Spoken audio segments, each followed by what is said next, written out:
Had a great morning this morning. It was a great kickoff by Marion and the military panel, and we're about to switch gears, and we're going to head into a subject that I think all of us have been talking about and are very interested to hear our next speaker and then the panel that'll follow that. And so our next speaker is Richard A. Clarke, who is Chairman and CEO of Good Harbor Security Risk Management. He's an internationally recognized expert on cybersecurity, homeland security, national security, and counterterrorism. He teaches at the Harvard Kennedy School of Government and is a consultant for ABC News. He's authored a book called Cyber War, The Next Threat to National Security and What to Do About It. Mr. Clarke has advised 3 former presidents as a White House senior advisor, including special advisor to the President for Cybersecurity, National Coordinator for Security and Counterterrorism. Prior to his White House years, he served as 19 years in the Pentagon, in the intelligence community, and the State Department. During the Reagan administration, he was Deputy Assistant Secretary of State for Intelligence, and in the subsequent Bush administration, he was Assistant Secretary of State for Political Military Affairs. He is the chairman, as I said, of the Good Harbor, and he advises clients on cybersecurity risks. So with that, would you please join me in giving a warm welcome to Richard Clarke.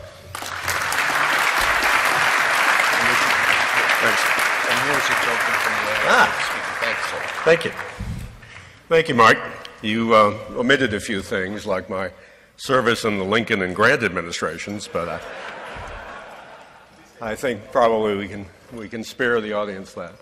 Thank you so much for inviting me. It is a great issue that you're dealing with here, which is the conjunction of cybersecurity and aviation. And as someone who spends 3/4 of his time in an airplane, I think an issue that I care personally about.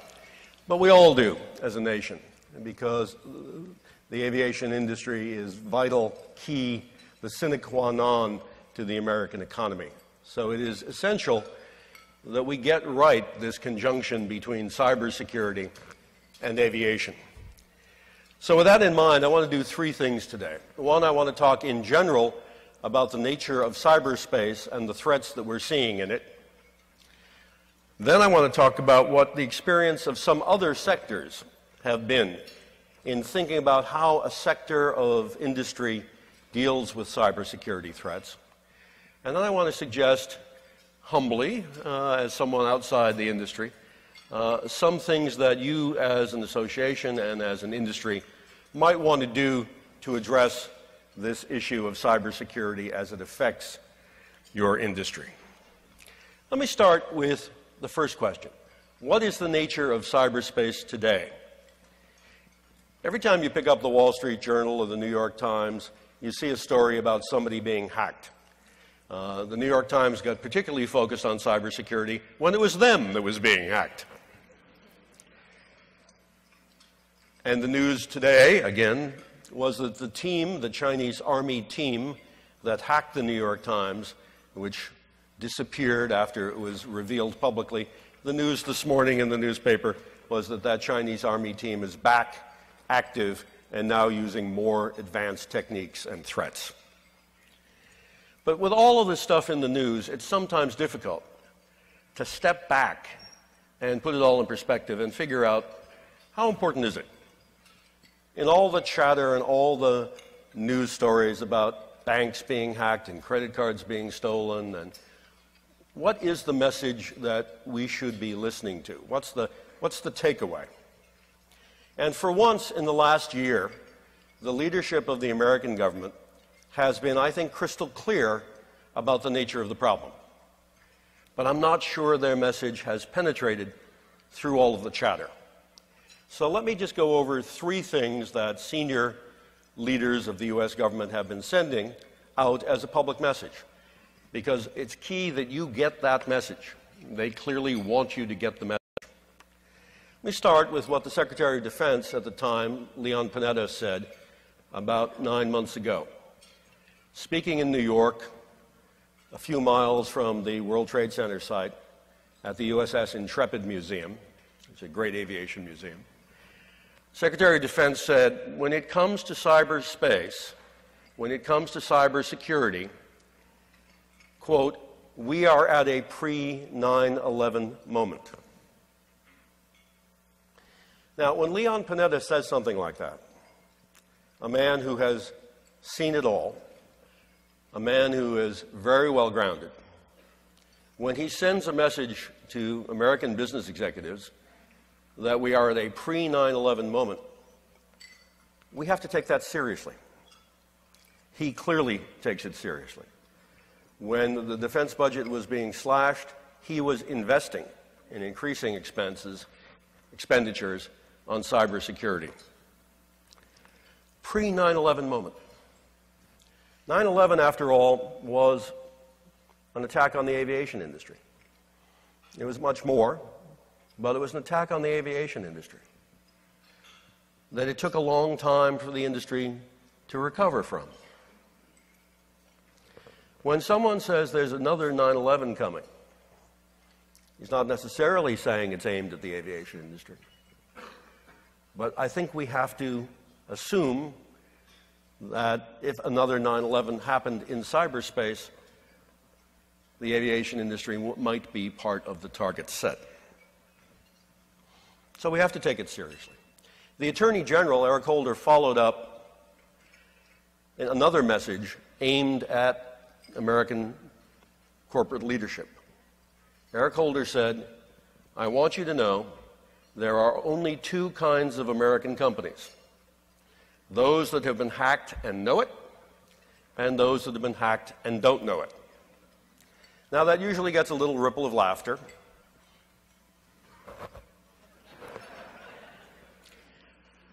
But it's an important message, because you have the chief law enforcement officer of the United States, the guy for whom the FBI works, sending you a message that your company has been hacked. It is hacked. Every major American company and small and medium-sized enterprises have already been penetrated. They've been penetrated by advanced persistent threats that most software, cybersecurity software, cannot detect. And it takes an extremely good team of forensics people going in and looking at a company's network and looking at it for a month or more to find that penetration. That's how good they are these days. But the message the Attorney General was giving was that your company has been hacked. How have you adjusted to that news? How has your company changed its policies since you got that news that you are now hacked?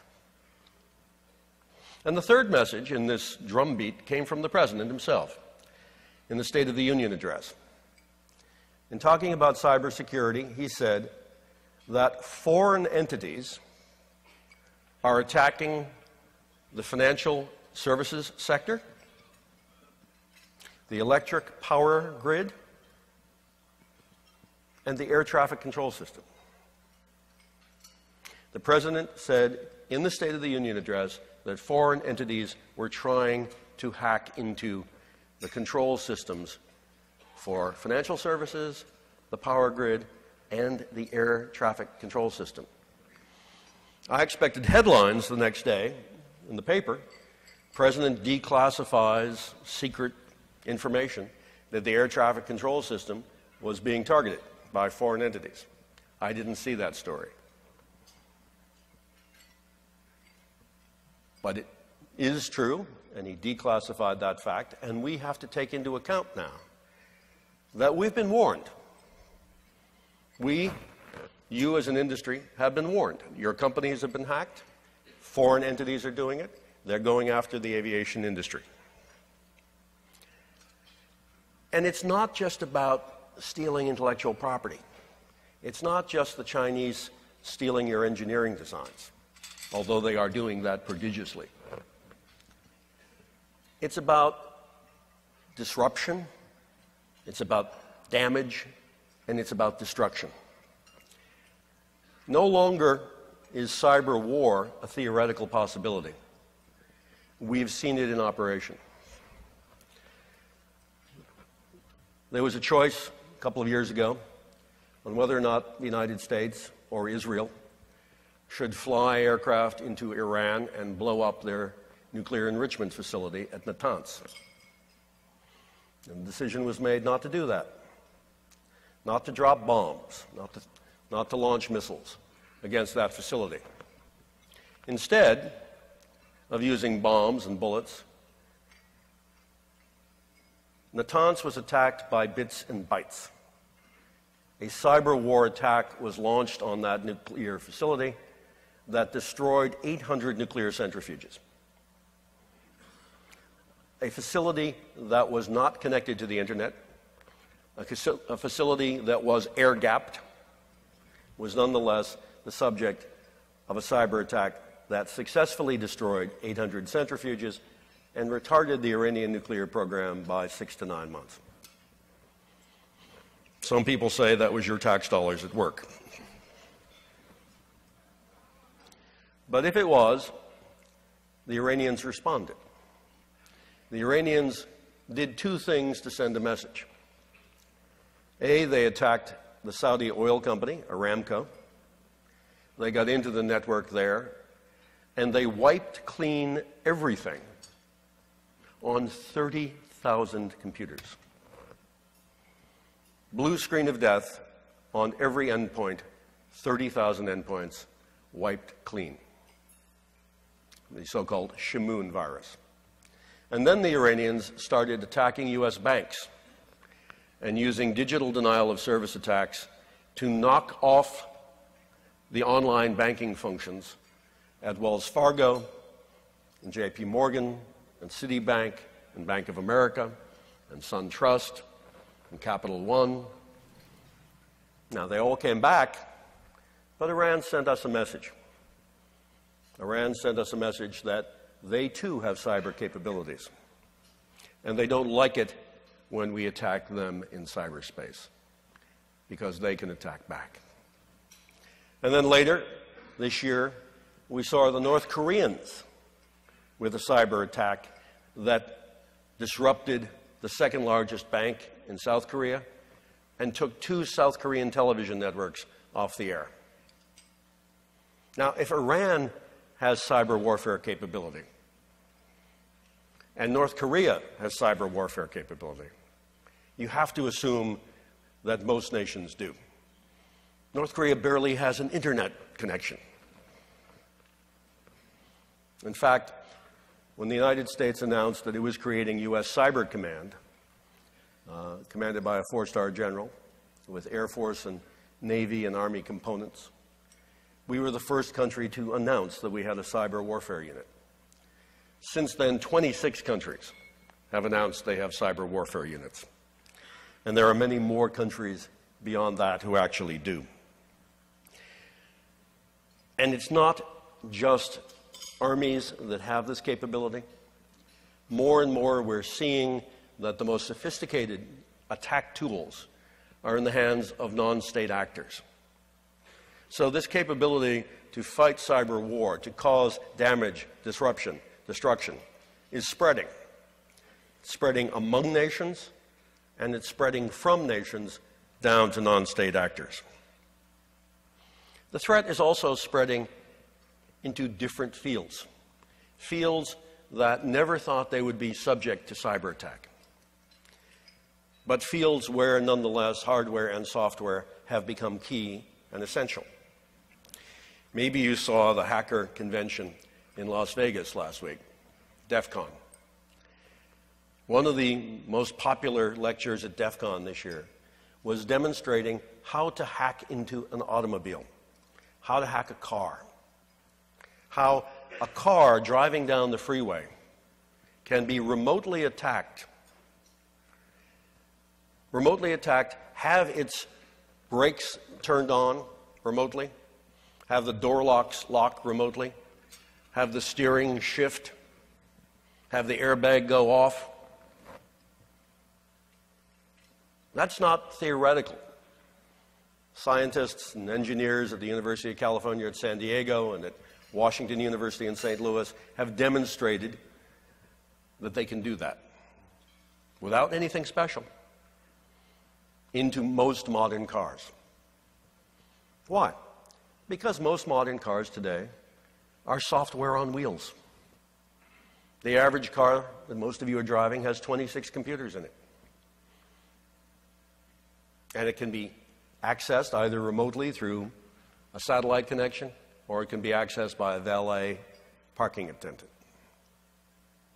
And yet the automobile industry, for all of its reliance on software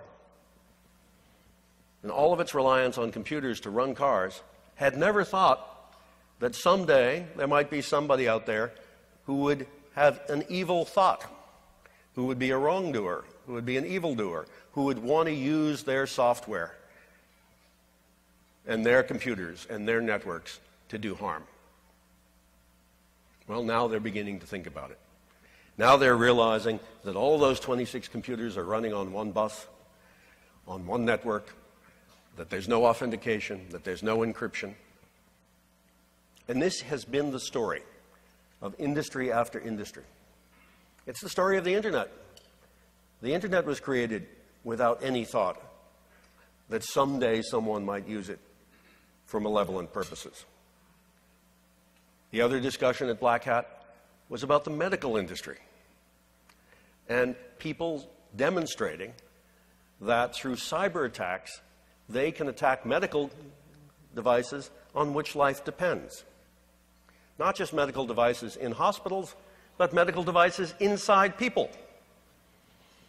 There was a demonstration that pacemakers could be attacked by cyber attacks at 30 feet.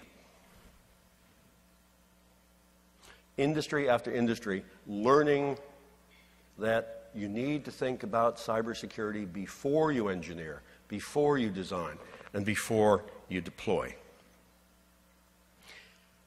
So that's the state of cyberspace today.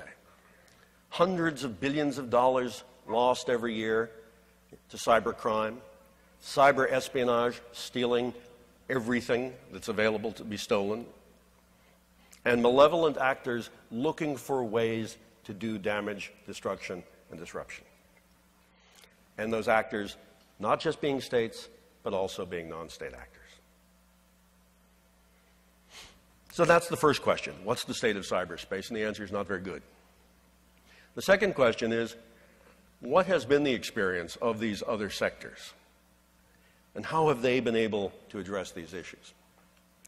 Let me talk about two in particular. First, two that President Obama mentioned in the State of the Union address: the electric power grid and the financial services sector. Let's start with the electric power grid.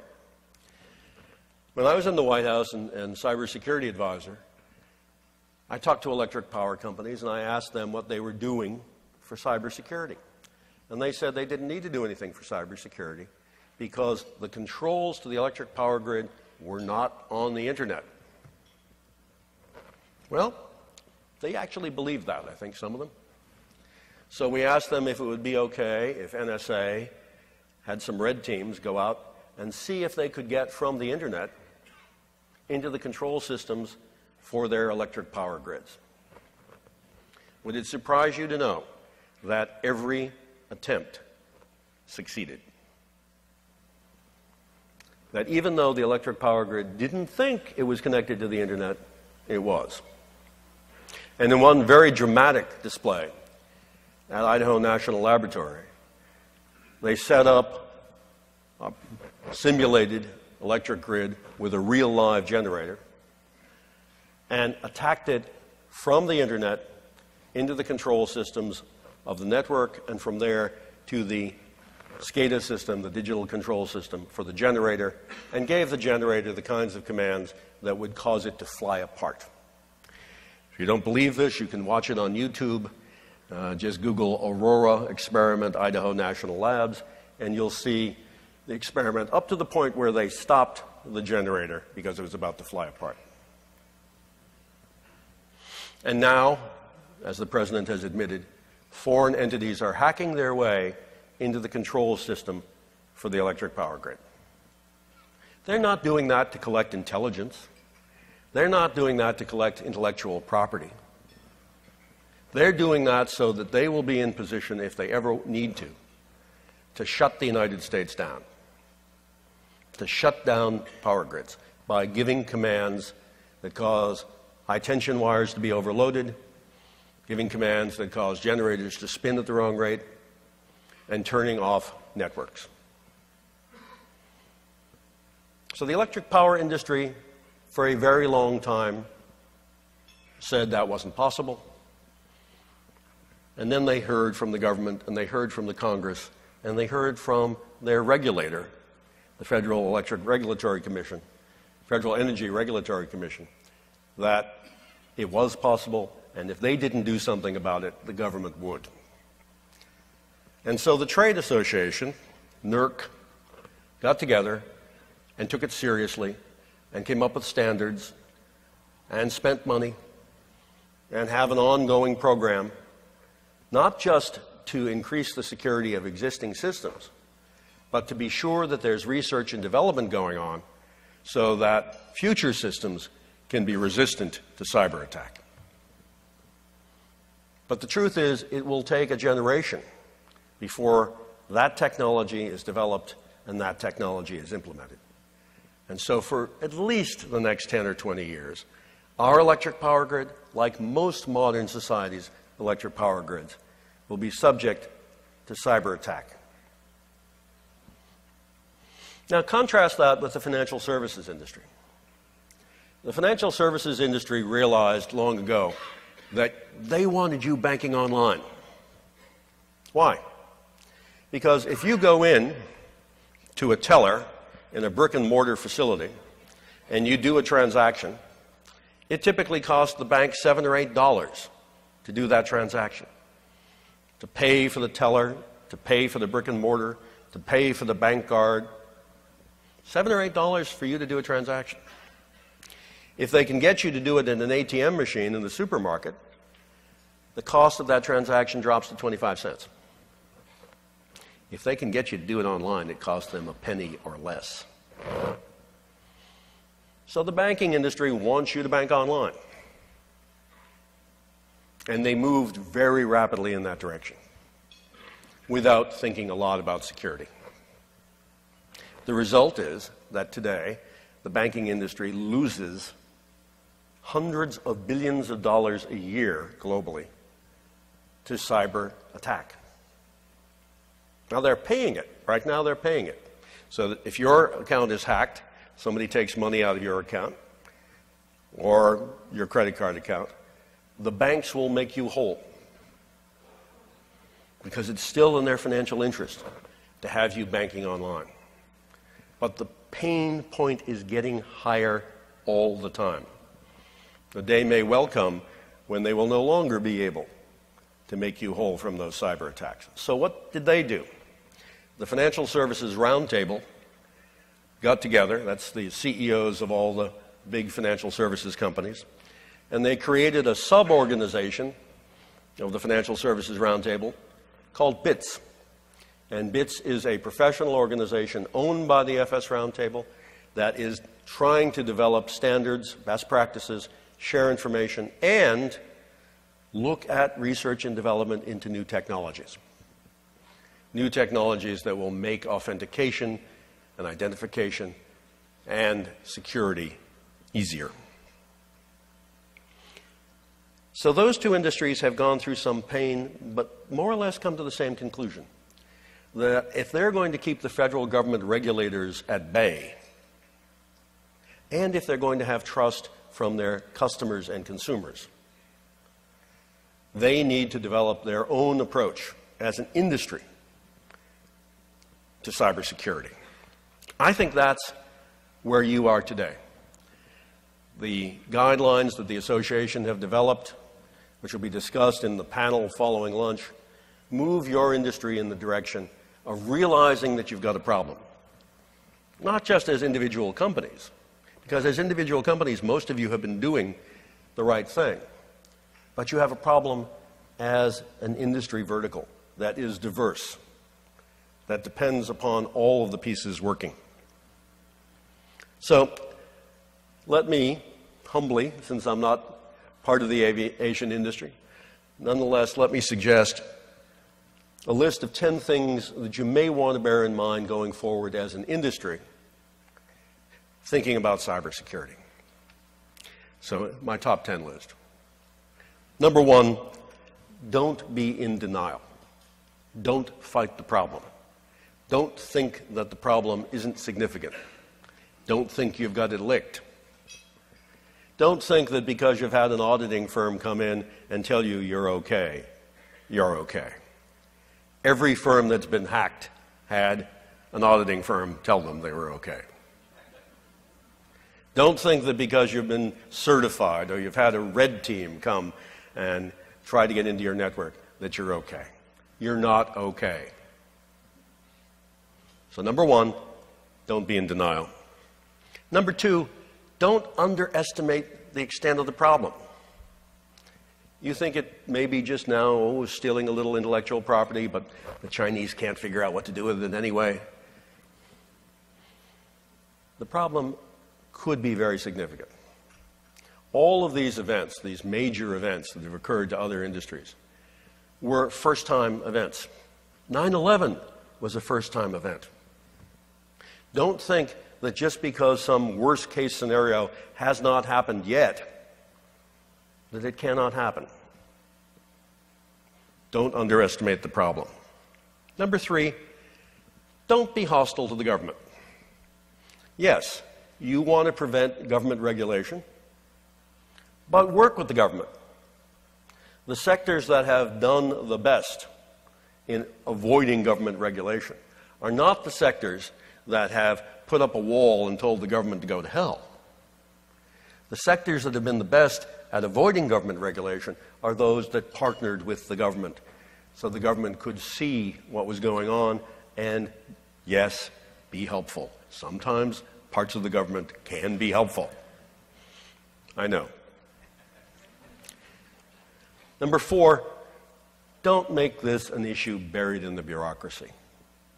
Make it a CEO issue. Make it a board issue. This is an existential issue. If the worst-case scenarios happen, it's an existential issue. Don't think that this is something for the CIO to do. This is a whole-of-company problem. And it deserves CEO attention. It deserves board attention. Companies are increasingly organizing their governance models for cybersecurity in a different way that recognizes that. Rockwell, for example, has taken this issue and put it under the in-house general counsel. So has American Express. So has Time Warner Cable. Put it under the in-house general counsel reporting to the CEO. Because it's not just a CIO issue anymore. Number five, organize. Organize, create an organization within the association or separately that can do all of the things necessary, that can do all of the information sharing through an ISAC function, but also can sponsor research and development, can identify new problems and share that information. Organize as an industry, share information, look at R&D. Organize. And number six, think holistically. Don't just think about your part. Don't just think about the airport. Don't just think about the engine. Don't just think about the reservation system. Think about the seams. Think about the mutual dependencies. Think about the supply chain. Think about it as a target. Think about the industry holistically and not just in silos. Number seven, don't attempt to defend the entire network. Most of the rest of the industries, financial services, others, have long ago put behind them this notion of doing cybersecurity as defending the periphery, defending the perimeter, putting a moat around the issue. It's too late. The enemy's already in your network. So an approach that says, I'm going to defend the whole network, is not going to work. Besides, it's too difficult. Instead, try to do number 8. Discover what your real crown jewels are. as an industry. I say discover what your real crown jewels are because I don't think you know. Most industries don't know.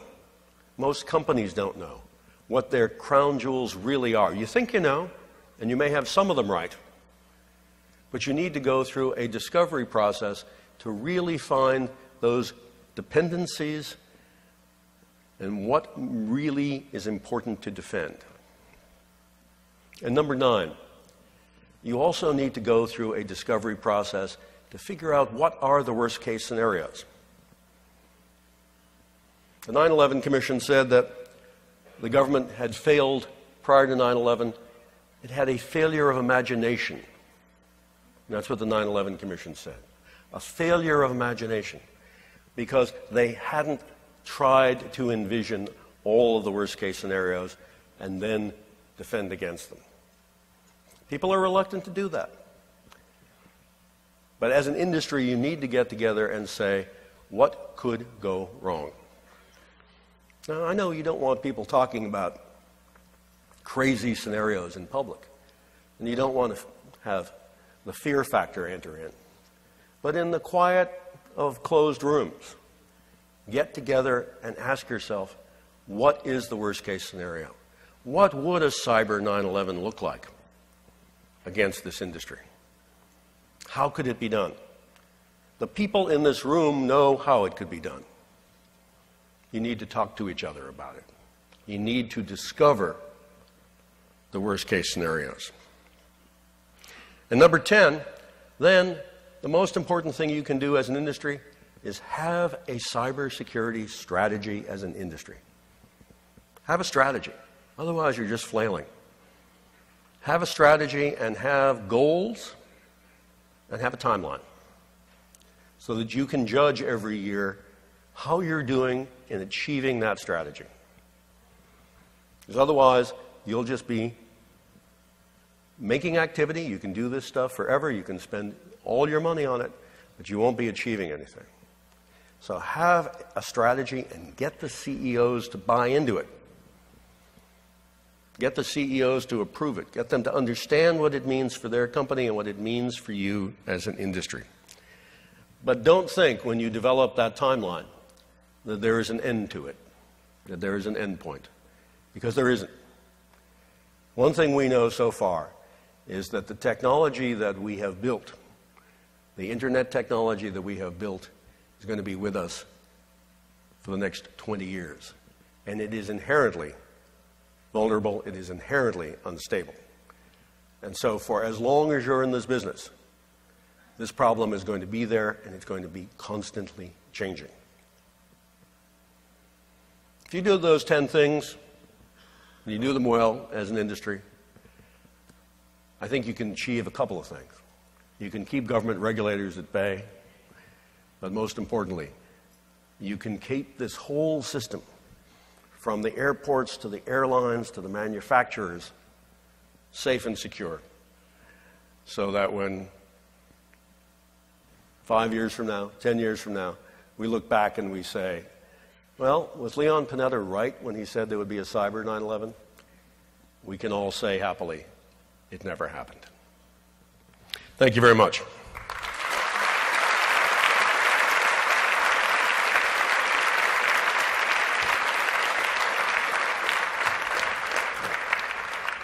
I think we've got some time, and if there are any comments, responses, questions, I'll be glad to take them. I think there are some microphones floating around. Some microphones in the back. The first person to ask a question gets a prize.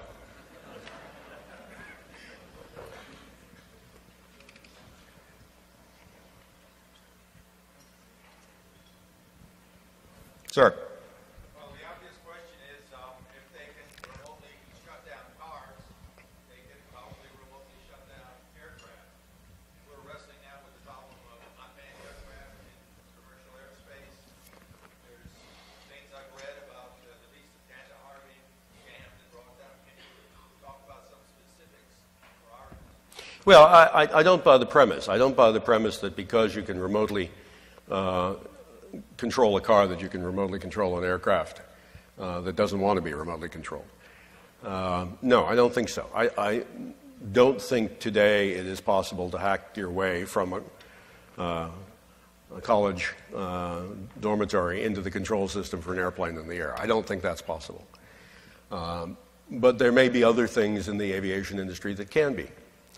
You asked specifically about the Beast of Kandahar, which, and in the story that it may have been hacked, a U.S. drone over Iran may have been hacked. CIA and the Pentagon said when that drone landed in Iran that the Iranians were lying and that it had not been hacked. Iranians lying, I buy. The fact that the drone wasn't hacked, I'm not so sure. I'm not so sure. We have seen in the past U.S. Predator flights where encryption wasn't operating and where third parties, individual citizens in various countries, were able to tap into the video stream from predators. There are ways, I think most of you know, of dealing with GPS signals. And while it's harder to do things to the military GPS signal, it's not impossible. So I think there is concern as we go increasingly reliant on UAVs. And you've heard the predictions that we were building our last fighter plane, our last manned fighter plane. I hope that's not true. But clearly, the industry is heading more and more in the direction of UAVs, and they are more susceptible to hacking than other aircraft. So I think it is an area of concern.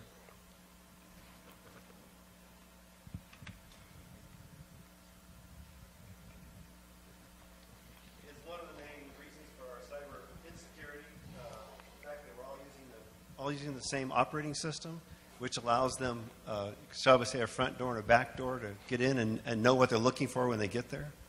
Well, there is a problem of homogeneity in software. But I think the real problem is one that, again, it's too late to fix.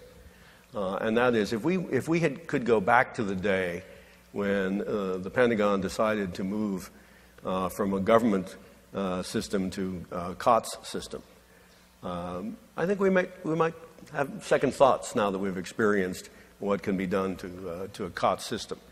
But that's too late. We're there.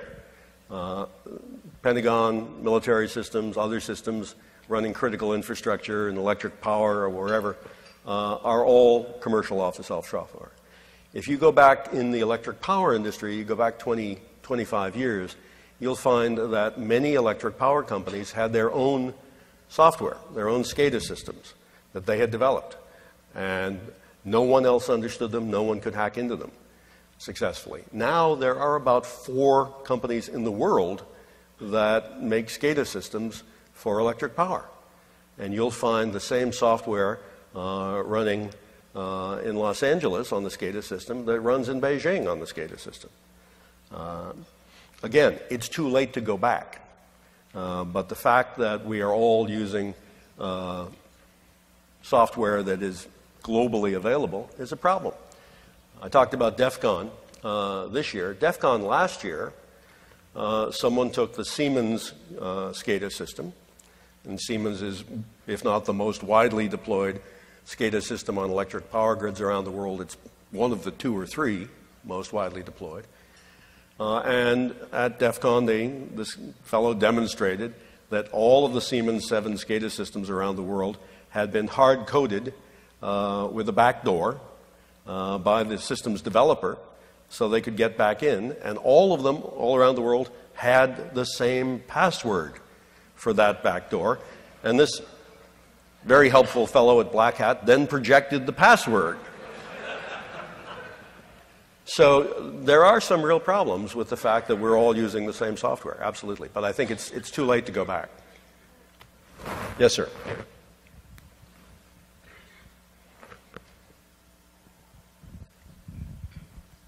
Do you have any idea what the magnitude of investment in this country is into computer science R&D that's going to actually help us in this area? Well, I can't give you a dollar figure for investment in IT security R&D, but I can tell you it's infinitesimal compared to what it needs to be. I was at the headquarters of a very large software company a couple of years ago and met with the vice president for R&D, and he had a very large budget. And I was impressed by that, and I said, what percentage of it is for cybersecurity? And I was not impressed by the answer, because it turns out that most of the R&D budget was for the Xbox. No, we're not investing anywhere near enough. And we're investing largely through venture capital companies in cybersecurity startups that come up with a commercial product that addresses one aspect of cybersecurity. And that frequently is good, because these startups frequently are at the cutting edge and coming up with new technologies and competing with the large firms that are already out there that sometimes get sleepy. But the fundamental basic research in such questions as, can we replace the internet? Can we have something other than the TCP packet switch system? Can we have something that is inherently secure? There's almost no money going into that. And so when you look out into the future and you say, well, maybe 20 years from now we'll have something that's more secure. Well, the only way you do that is by starting to invest in it now. And as your question suggests, the R&D budget for fundamental change in the nature of the cyber world isn't there. Nor, by the way, are we spending enough money as a country in cybersecurity education. You know, the Chinese are able to hack into all of our networks because they are turning out hundreds of thousands of cybersecurity trained people year after year. And our number is in the low thousands. And our requirement for trained people is huge. The number of cybersecurity jobs that go unfilled or go by filled, that are filled by people who are not qualified in this country, it's an enormous problem. And again, we're not going to solve the overall problem until we invest in R&D and education. Yeah. Sir, so one of the problems that I've been having is that in my space community, and I've talked to as a keynote in several conferences to space developers, and they seem to think of this as still being sort of information assurance or a software problem, and they're not understanding the fact that people are now using the software as a vector into the control systems for their physical systems. When they get the message, they're horrified, and they feel even more helpless. So my question to you is basically, where do you tell people to start? How do we prioritize the risk? We can't do everything all at once. And you mentioned a little bit when you said crown jewels, so maybe you can pick up there. I agree with you. You can't do everything all at once. But, you know, you say people get horrified when they realize the risk. What I see in my consulting with private companies is when companies get hacked, and the CEO and the CFO and the board get pulled in because the company has been hacked and it's a disaster, and maybe it's even a material risk that has to be reported to the SEC. When that happens, the CEO gets religion. And when that happens, they're willing to spend money on cybersecurity, and frequently they spend it in the wrong ways. And so what I try to tell these people is, begin by this discovery process. You can't defend everything. You have to prioritize your risk. And the discovery process is twofold. To discover what your crown jewels are, and that's not just by sitting around and asking, there's a process to figure that out. And then discover what your worst case scenarios are. And there's a process to figure that out. And if you can defend your crown jewels better, and if you can mitigate the risk of the worst case scenarios, that's all you can hope for. This is about risk mitigation. It's not about absolute prevention. One more question.